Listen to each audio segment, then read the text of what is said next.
یہ کہتے ہیں ایک مسلمان کا عقیدہ یہ ہے کہ اگر اس کی ذات کو کوئی ٹھیس پہنچائے وہ برداشت کر سکتا ہے، اس کی ماں کو گالی دے، باپ کو گالی دے، بھائی بہن کو گالی دے، برداشت کر سکتا ہے، مگر رسالت مآب صلی اللہ علیہ وسلم کی شان میں کوئی گستاخی کرتا ہے، کوئی ایسی ذلت آمیز بات بولتا ہے تو ایک مسلمان کا ضمیر، اس کا ایمان اس کی اجازت نہیں دے سکتا۔ اگر دیتا ہے تو وہ دیوس ہے، وہ مردود ہے، وہ مسلمان نہیں ہے، اس کے اندر وہ ایمان نہیں جو ایمان ہونا چاہیے، وہ مردود ہے، نبی کی محبت سے اس کا سینہ خالی ہے۔ اس لیے کہ اس کا اندازہ ایک آدمی تب لگائے کہ جب اس کے بھائی کو، اس کی بہن کو، اس کے گھر والے کو کوئی گالی دے تو کس قدر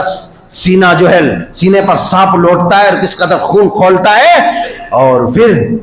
نبی کی شان میں کوئی گستاخی کرتا ہے تو کس قدر اس کا خون کھولتا ہے۔ یہاں کمپیئر کر کے اپنے ایمان کا جائزہ لے لے،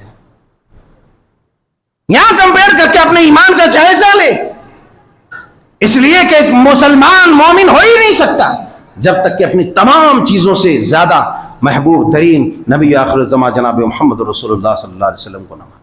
کہ لا یؤمن احدکم حتی اکون احب الیہ من والدہ وولدہ والناس اجمعین۔ ایک انسان اس وقت تک ایک مسلمان،